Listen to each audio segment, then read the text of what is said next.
Hello guys, welcome to my channel. This is LA Style Mix Vlogs. Ito po tayo ngayon guys, magluto po tayo ng cauliflower. So ito na po yung cauliflower. Malinis na po ito kasi pinakuluan ko na. Tapos binilatan ko po itong cauliflower dito, 'di ba? Pag natin may balat dito. Iba kasi yung cauliflower na puti. Yung cauliflower na puti is pwede yun hindi balatan mo dito. Kasi malambot agad yun siya. Pero ito siya, matigas yung balat nitong kulay green na cauliflower. So, ang gagawin natin ito guys, is hindi po ito siya igisa. Nagpakulo lang po ako ng tubig, nilagyan ko ng kunting mantika. Kasi paglagyan mo siya ng kunting mantika, yung pagluto na siya, yung kulay niya mag-shiny, di ba? O, di ba shiny, di ba nakita nyo? Di ba shiny siya? O, yan siya guys. So, tapos na po itong pinakuluan ko. At ilalagay ko na po siya sa plato. At alam niyo ba guys kung anong pares nito? Ano lang siya, mayonnaise. So, pinakuluan na cauliflower. So, ilipat natin siya dito. Mahirap kaya. Ito dito tayo. Ayan, dyan. Ayan. Ayan. So, lagay natin siya dito.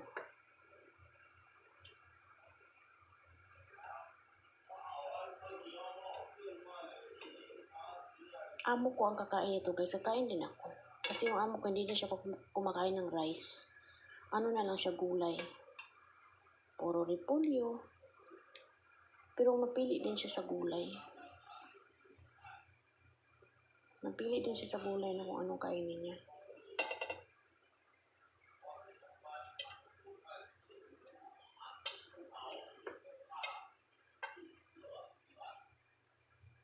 Hindi yung lahat na gulay na kinakain niya.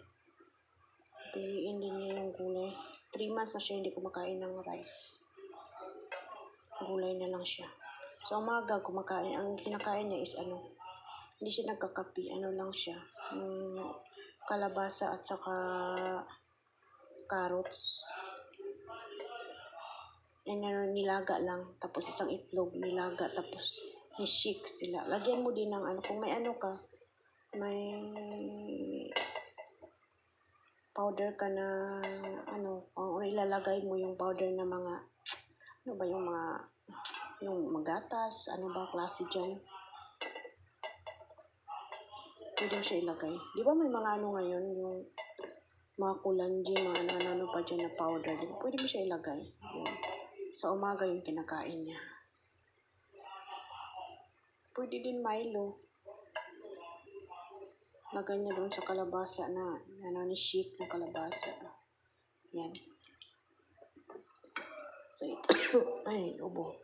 So, yan na siya guys. Sorry. So, ito yung niya. Pares niya mayonnaise. Yung mayonnaise kasi, konti na lang. Hirap naman ito.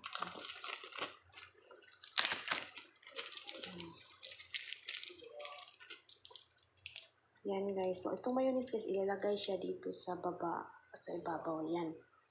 Ganyan siya. Hindi ko lang siya lagyan kasi ayaw na nila na lagyan mo yan siya at di pa kinakain. Kailangan, lagyan mo siya tapos kain na. Yun. So, mamaya na yan siya lagyan. Yan po guys. Cauliflower with mayonnaise. Pinakuluan lang yan na. Okay, bye-bye guys. See you next my video.